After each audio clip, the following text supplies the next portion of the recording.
What are those things that help you thrive? Because if you're thriving in your personal life, then that's going to flow right into your professional life.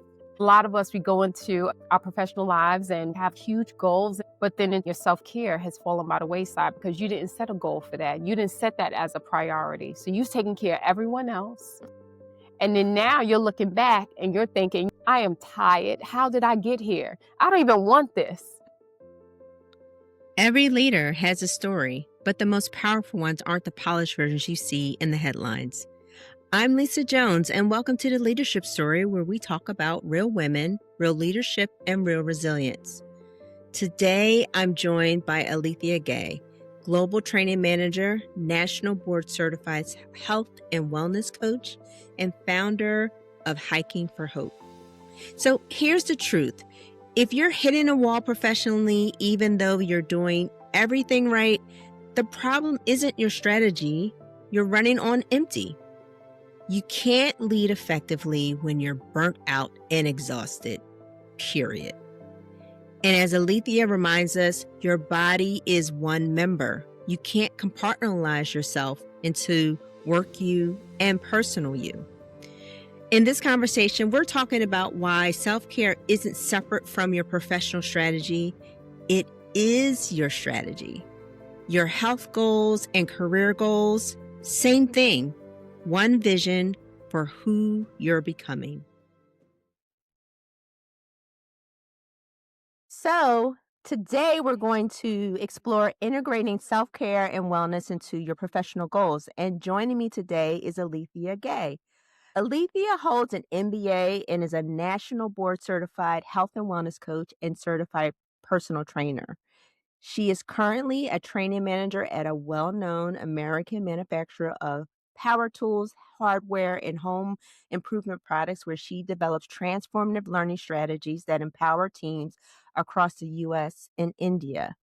She is also an author of Roots to Wellness and a contributor to Born to Risk, a collaborative project exploring courage, healing, and personal evolution.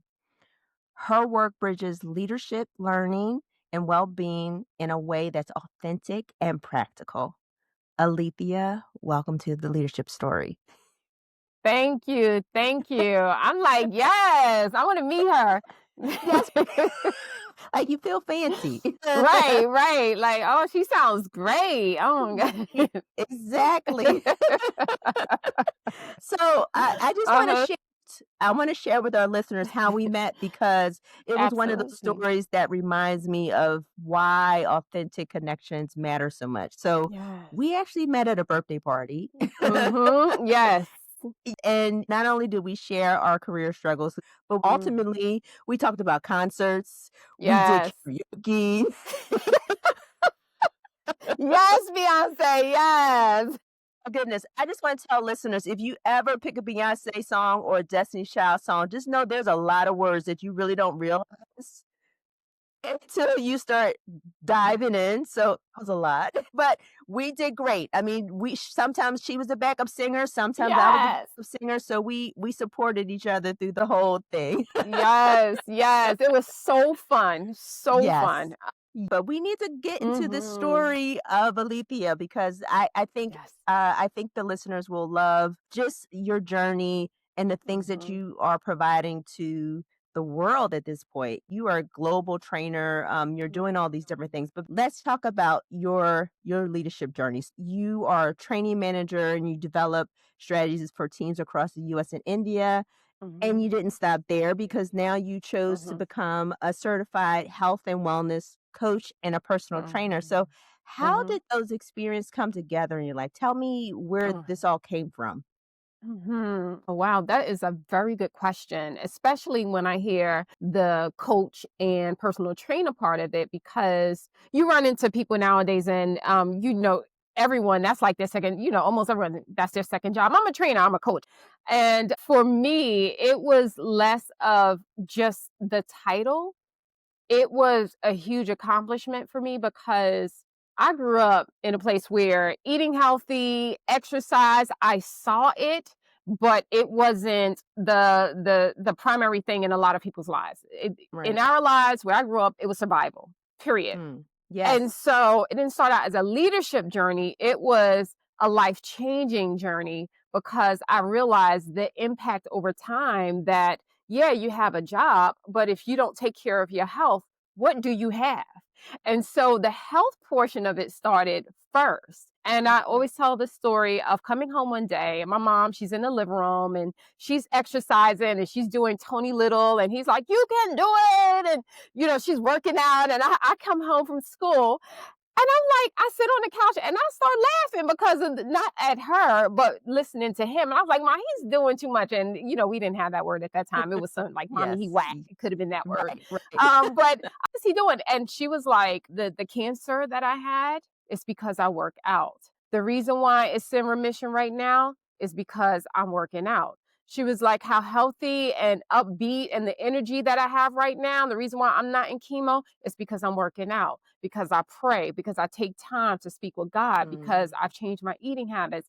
And it just hearing her say that at the time, I didn't realize she was planting a seed. A lot of times when Right. things come to us, we look for like this flash of light or something, even to feel something internally. But God's voice is a whisper, and it seeps in without you even knowing it. Not at a subconscious level, it just comes on in. And that's what was happening. God was speaking through her. And probably a month later, I'm up there with her, like, "Come on, Mom, did you work out yet? Because he's about to be on. You can do it. Let's do it." And and I didn't realize that this journey was unfolding in front of me. So let's fast forward. I had my daughter, and I didn't realize what postpartum was. I just knew that I felt Mm. very depressed. I Yeah. was like, where are these feelings coming from?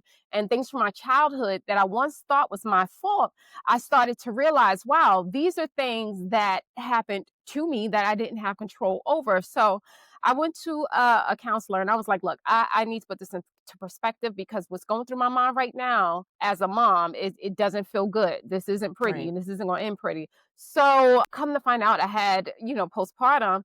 And she was like, "You know what? Go for walks and you got to exercise and you got to move." I ended up going to the gym, and I remember being on the treadmill and seeing all of these people coming out of this class drenched with sweat. And I'm like, what? Because on this treadmill, I am not N- sweating like that. Correct. But I didn't grow up in that environment. I Right. had no idea what they were doing. I remember stopping one of the people and I said, "Well, where are you guys coming from sweating like that?" And they was like, "Oh, cycling class. Have you ever tried it?" And I was like, "No." And I was so afraid. It just seemed like it was Yes. something for the elite because it was different.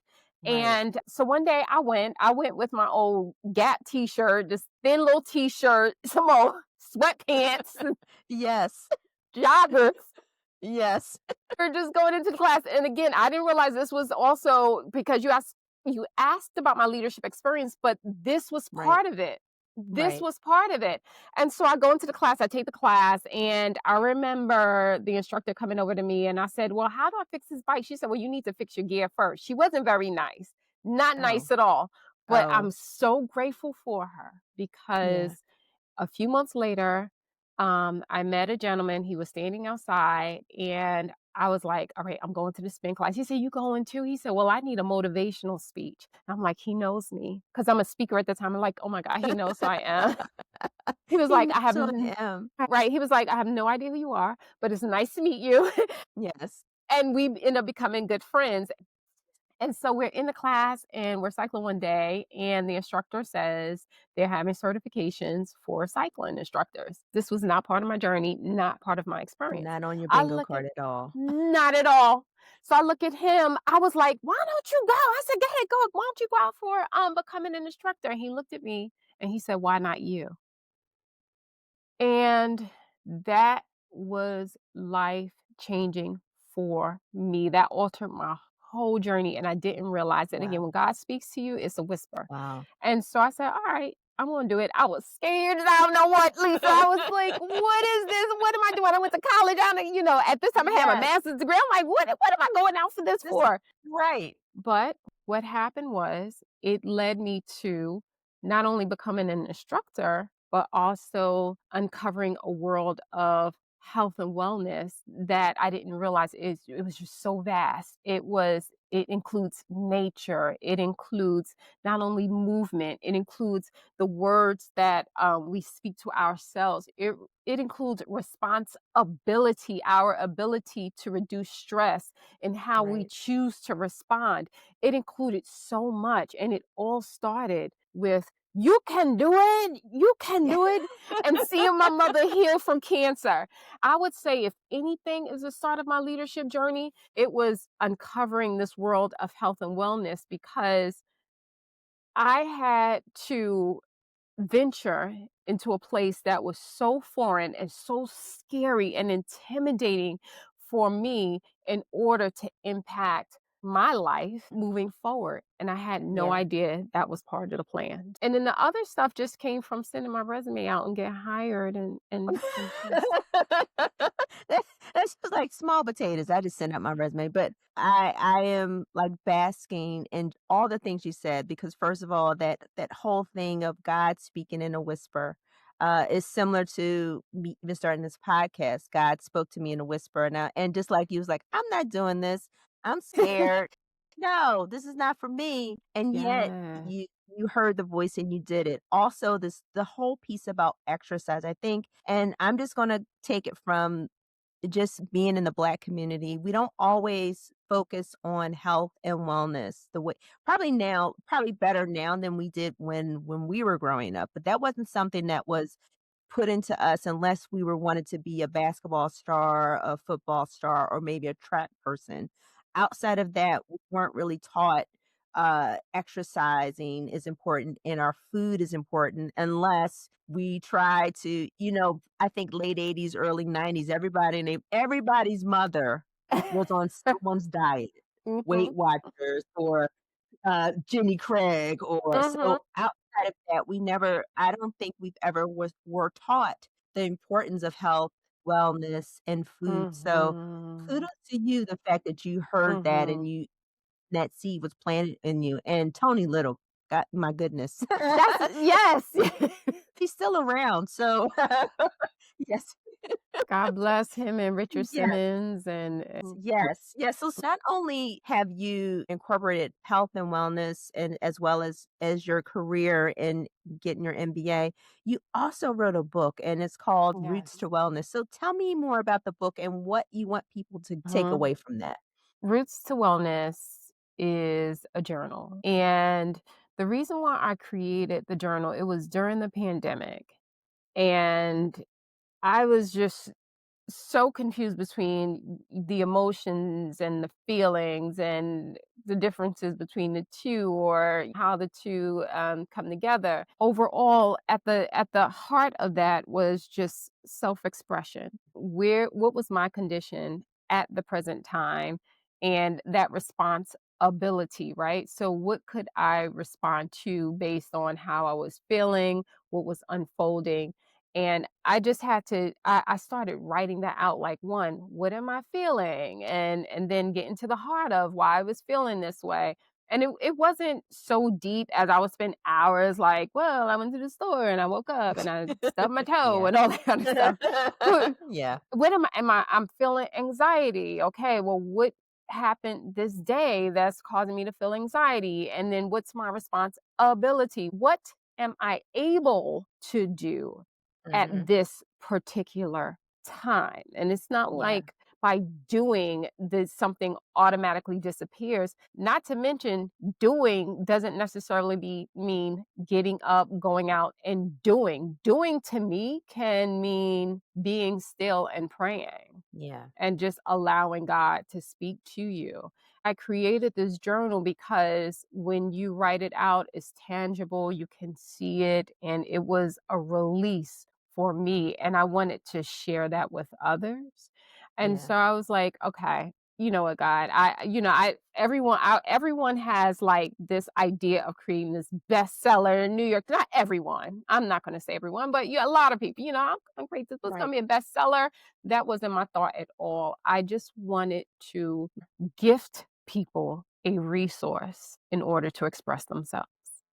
I love that, and especially when talking about, To be honest, I'm a horrible journaler, but Mm, in the same vein, when I do sit down and actually write things out, it gives you a opportunity to let things go, like you said, release it. And it also provides some clarity because sometimes yes. what you're thinking and when you put words to how you're feeling and the Yeah. clear that you can be, it helps Yep. you really identify, things. And it's also better Yes. than just eating your feelings away, which, well, that's a Wow. whole nother presentation itself. Right, right. Invite me 'Cause back that for can, that one. Invite me back for that yes, one, 'cause yes, because sometimes that can be a good thing. Well, I'll say. I know, But no, I understand. I love that. I And, understand. really taking that time and being able to give that gift to people, that's great. Another thing that you have done, you are also the founder of Hiking for Hope, and this Yes. is something that we talked about at the birthday party. Again, we Yes. talked about so many things. It was just great. So, tell me about Hiking for Hope and your nonprofit that you started, and Okay. the reason behind it. Okay. All right. Well, waterworks, I'm gonna, warn you about the waterworks, Yes. because I feel this one is Yes. really close to my heart. Um, Yes. so Hiking for Hope during the pandemic, exercising indoors had pretty much come to a halt. And so people needed an option. And at first, it wasn't as many people outdoors because, like, being able to express yourself, giving voice to something that you're able to bring from the inside out, I felt the same way about exercise and fitness. Like that was indoors represented that internal self. Going outdoors was a little foreign to some of us, especially Right. those of us in urban areas. So Right. I started hitting up the people that I know, and I was just like, let's go for a hike, let's go for a walk, let's get outdoors. Nature is healing. Let's just go out. And it would be like 3, 4 of us, and I would notice after the hike how instead of people jumping in their cars and just driving away, how sometimes we do at the gym when we get off the treadmill, we drive off. I Mhm. noticed that there was this extended amount of conversation and people were not rushing off. And I was like, wow, we're building community around this little tree right here or in this parking lot. Yeah. So so during the pandemic again, kept the hikes, and then I decided to move to Georgia during the pandemic. And I was part of this women's group on Facebook. And there was this woman and she had a podcast. She was incredible. A woman of God, just very strong and that young early 30 something energy, and I Yeah. just loved her. And I remember looking at her and saying, "You know what? I would really like to connect with her one day and speak with her, whether on her podcast or not. Just get some of that energy because I just loved it." And one day I went into the group on Facebook and I noticed her picture was up and it said in memoriam. And Mm. I'm like, "What?" And I said, "Wait a minute." And I looked and of course I started digging a little deeper. Well, come to find out over the weekend, her life had been taken by her partner, her and her son. Her Oh, son tried to defend his mother and both of them were shot and killed by her partner, wow. leaving, I think one child, if I'm not mistaken. And I just I felt like I needed to do something. I don't know where that Yeah. feeling came from, but I was like, I want to do something. I want to do something. So I remember calling a friend of mine who was also a virtual instructor at the time, and we met just doing virtual Yeah. instructing for this company. And I was like, girl, I want to do something because this woman, she was a survivor of domestic abuse for obviously a certain amount of time. And now her Right. life has come to an end. What can we do? My friend said, well, I'm also a survivor of domestic abuse.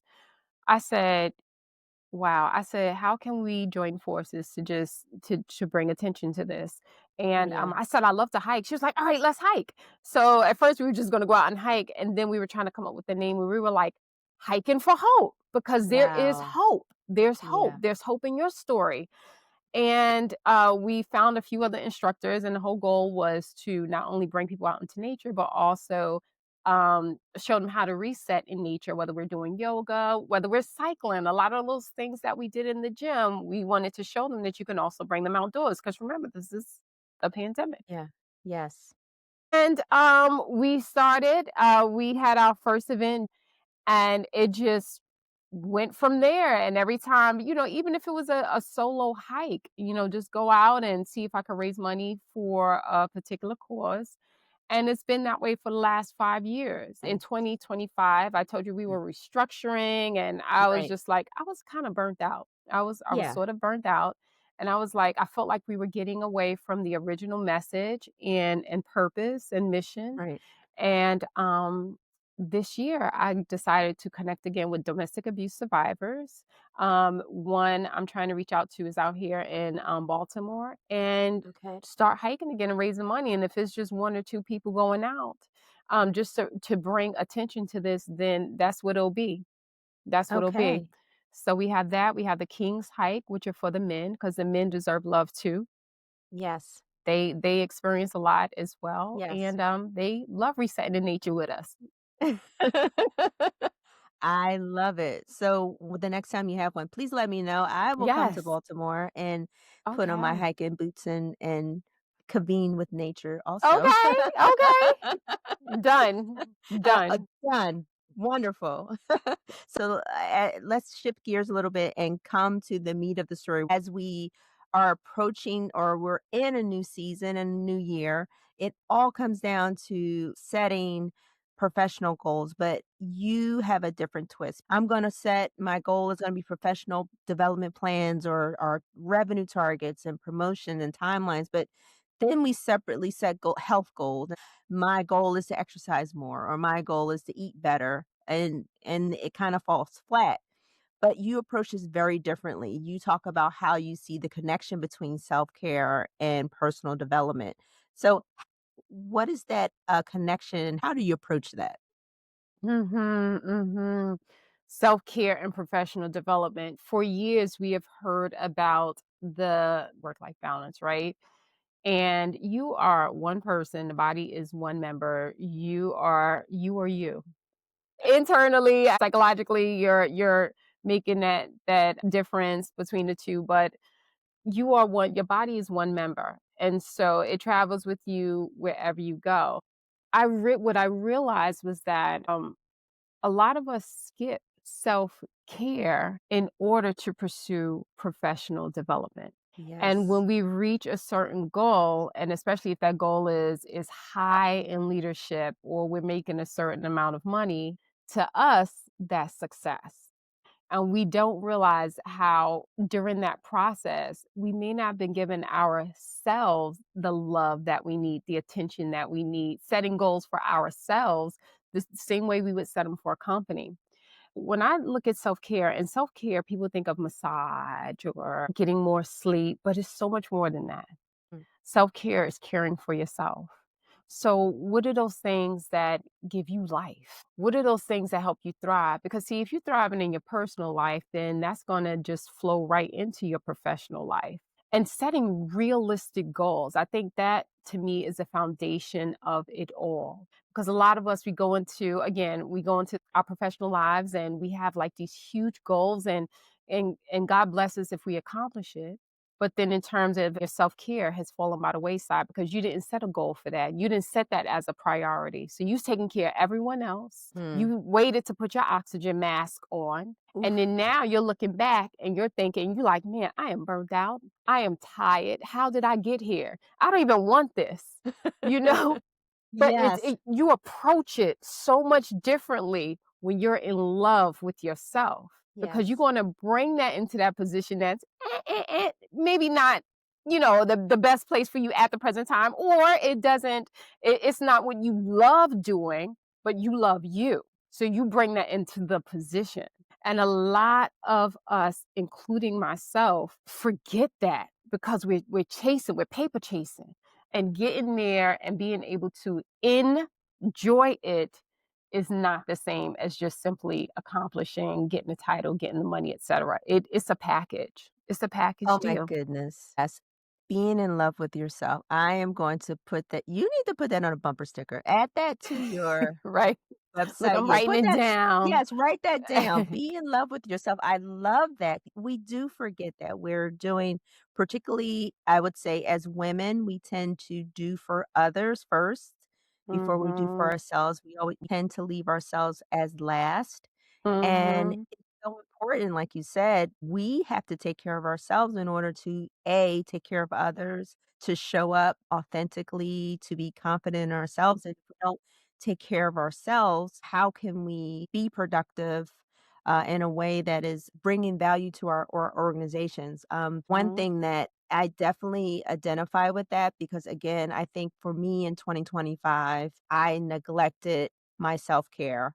I just went back to the gym after a few months. It's been a minute, and Mhm. um, being revitalized just from going back to the gym, and something that it definitely is a thing for. I'm trying to do a little better at. So pray for me. Pray for me on that one, Amen. but yeah, One day at a time. one day at a time. When we Mhm. talk about, so when you truly talk about the uh goals, let's get a little practical. What are some of the things that we can do right now just to integrate wellness with our professional goals? One of the biggest for me, because it's one thing to look outward and point out what everyone else is doing wrong, but I think the first example of what self-care is should come from me. And so something that I am personally working on is rest. Rest. Now, I know they say 7 to 8 hours every night. My body, 6 hours, it's up. It's like, "Hello, what are we gonna do? What we gonna do? We gotta run today? What are you gonna run?" That's really how fast I talk, right? I'm from New York. Yeah. But my body is up. It's like, "All right, Yes. pray. Thank you, God, for waking me up this morning. Okay, what's next?" Yes. Spirituality is a huge one for me, and I'll go into that in a minute, but Mhm. we have to rest because our body needs to reset. It needs to restore. And sometimes I just wrote a blog about this. Like we're trying to say, we try to say things like, when I was in college, I could go all night, so I could do it again. No, no, put No. the Red Bull down. No, Next. no. Like Yes. real your body talks to you. It's telling you what it needs. There have been times where I was like, why do I want some broccoli and salad today? I Come on now, come on, cake, cake, cake. I'm trying to Right. manifest cake. But my body was, because your body's going to tell you what it needs. Times where you want ice. Is that your iron? Your body's Right. talking to you. So Right. rest is huge, and being able to tune in and listen, that's what is important. That's one. Spirituality is huge for me. For me, everyone has a Mhm. different approach to it, but waking up in the morning, taking that first and fresh breath Yes. and saying, "Thank you, God. Thank you, God. Mhm. What do you have in store for me today? I surrender," is a huge one because I am somebody who, at a very young age, had adult responsibilities. So I try to control a lot, and not realizing that a lot of stuff is out of my realm of control, but when it fails, I would take personal blame for it. I would take it personally, like, "What did I do wrong? Yes. How can I just take a class and course on Yes. it?" And God is like, Yes. "That is just out of your control. Hire somebody, do whatever you or deal with it, but you're gonna have to heal that." You all that right Yes. there. So spirituality is huge for me because it reminds me that I am not in control. I have to surrender. And once I surrender, then the clarity comes. The answers will come. And sometimes that Yes. answer isn't necessarily what I want to hear, but it is what it is. Oh my goodness. I was just Yeah. gonna I agree with all those things. I'm Yeah. sitting here like God must have said, I need to talk to her today because all those things you just said are all the things that are constantly in my thought process about, Mm, first of all, of getting rest. I'm similar to you. I may not mm. the opposite is that I'm just a night owl, and no matter how much I try to get to bed early, my body says, "No, let's you're cute. Yes. You're really cute. Let's not we're not doing that today." So, but I'm trying. I really am. I've been Mhm. if I can get to bed a half an hour earlier than I did before, that's good. And I Yes. do sleep. So yes, I do see rest as being very important, and spirituality, yes, not trying to control everything because I can't control everything. And for the most part, some of the things that I try to control is because I'm sticking my nose into things I probably shouldn't do anyway. That's a whole again, we can talk for 10 more hours on And those you know things, what? but You know what, Lisa, and hearing you talk, because I'm a night owl too. There will be times where I'm up like 2 in the morning. I'm like, this is okay, let me write. Oh man, it's clear now. It's clear now. So I am a night owl, and things do kick in, the 10:30-ish time. But I also give myself a cutoff. I give myself a Yes. cutoff. Yeah. Yes, yeah. I mean, sometimes you wanna run with it, and sometimes I Yeah. have to say, "Lisa, just write it down and circle back Mhm. tomorrow because you can't Mhm. change anything at 2 Mhm. AM." I And can that's probably think hard. of how I'm gonna change some things at 2 AM, but it's not gonna Yeah. change at 2 AM. Mhm. Mhm. And I appreciate the fact that you said how you do it because I Mhm. think we tend to we talk high level, so Yeah. understand how we can put that and implement that into our daily lives. What would you Yes. say to someone who also says so?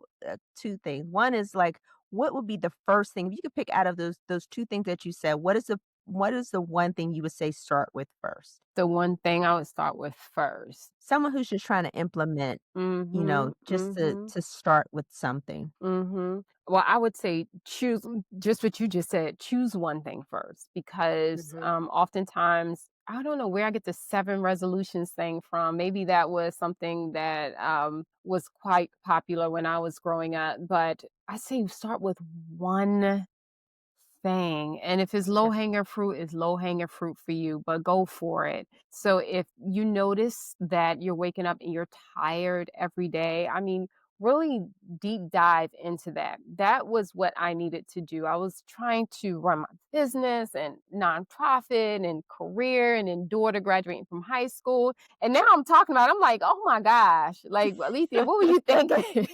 Like, what were you doing? Yes. And I remember going to a sleep doctor because I can't think of the exact name right now. Oh gosh, what's the title for a sleep doctor? We could just call her Oh, the sleep dope sleep doctor. doctor because she was Yes, there dope. you go. And I remember going to her and I was telling her everything I was doing, and she was like, "We need to start there." So your little list of to dos. Right. And she was like, and then, strategizing around that and planning your days and making sure sleep is a part of that plan. A lot of times we'll plan our day from 9 a.m. to 5 p.m. or 6 a.m. to 6 p.m. and then we'll fall off from there, not recognizing the fact that we haven't included rest and sleep within that plan. I would say start with the not only the low hanging fruit, but something that you really feel is important, and you're being impacted. Maybe you're noticing some deficiencies. Maybe your energy levels are really low. So approach that first, because again, this is putting on your oxygen mask first, right? A Mhm. lot of times, the first thing we see Meg the Stallion, her body, and we're like, oh, it has to be wellness. It does not. No. It does not. You really have to start with that one thing, especially if it's something that's nagging and it's Yeah. really causing you to not be as effective in other parts of your life. Start with that Yeah. first. Yeah, and in saying that, what do you say to people that say, "I don't have time for self-care, like, I'm barely keeping up with the work demands?" Like, I think you kinda touched on a little bit saying that you have to schedule those things, but how do you combat that or give them assurance that you can fit those things in? You know what, Lisa? There are a lot of coaches that will give people advice, right? They will give them a list, they will give them approach, they will give them a technique, they will give them a resource. I realized a few years ago, I'm not that coach. Yeah. I am not that coach, that people have to come up with their own answers. You are your best coach. So, in terms of how I would do it personally, one, when we look at self care, there's a lot of ambiguity built into that term, as I mentioned earlier, because we're like, what's that? Is that massage? Is that this? Is that? Self care is caring for yourself. And I'm going to add first. So, wherever, again, you're noticing that deficiency, or you're noticing this one thing is keeping you from being able to go out and walk. Right. I can say, Mm, well, if you need to walk and you need time and you need air, just go out and start walking. But if you don't have the right walking shoes, or your feet hurt every time, then you're probably going to walk a few days and you're going to stop. And so you right. have to get to the source of it. Do you need just something as simple as new shoes? Well, go out shopping for some new shoes. You walk a few blocks, you're breathless. Well, you got to get to the heart of why you're breathless first. before you Right. sit there and try to walk a mile. And so I would say start with that one thing, the whatever seems like it's a roadblock to you or an obstacle to you. Care for that first because the body's one member. So if it's something that's deficient or in the way or presenting an obstacle, you have to resolve that first. And that's where your self-care begins. My goodness. So you have two bumper stickers. You have love it, love yourself, and your body is one member. Right? Please write those down. Yeah. I'm going to get t-shirts for you and put that on there because I love those. We're going to wrap this up. And the one question Mhm. that I ask all my guests, and I'm going to ask you also, what is that one word that would describe your leadership story and why? That one word that would describe my leadership story and why. And I was going to say another word, and this other word dropped into my spirit, something that I normally wouldn't say. In the past, I wouldn't say it because of humility, but I'm going to say courage. Be unafraid. And when fear comes up, if you can just speak to it and convert that into faith, then you are on the right track. The courage to speak up, the courage to put yourself first, the courage to say the things that other people won't say, the courage to be honest and transparent. It all started with this seed of courage, the courage to step into who I am and not give a damn what other people are saying or what they think. Oof, I love it. Alethea, thank you so much. Where can people connect with you and, Mhm. find out more about your wellness coaching or just keep tabs or connect with you? What's the best way for people to connect? Well, we were talking earlier about my marathon journey, and so Yes. Yes. so That's a one whole nother thing. Yes. yes, yes, yes, I know, I know. So one way is Instagram, Elethia Gay. You can also visit my website, elethiagay.com, and I'll spell that out. It's ELETHIAGAY.com. And Alethea, I would like to share. Alethea means truth. So let's talk Okay. about some truths right here. Have a Yes. discovery call and just Yes. uncover that thing that will give you what you need to thrive. I'll have all the links to Alethea in the show notes and on my Substack page. Oh, So, yeah. first of all, Alethea, thank you so much for joining the leadership story. I Thank know you. that this will bless as well as reach many people. And until we meet again at our next concert or Mhm. karaoke time. New edition or something. We talked Yes, about it. So yes, yes, we're working on it. So, thank you, Alethea. thank you, sis. Be in love with yourself, not selfishly, but strategically. Because when you love yourself first, you bring that energy into everything you do. So pick one thing, not 7 resolutions, just one thing that's holding you back. Maybe it's rest. Maybe it's movement. Start there. Connect with Alethea on Instagram at Alethea Gay or visit alethiagay.com to book a wellness discovery call. Also, check out Hiking for Hope and sign up for the next event.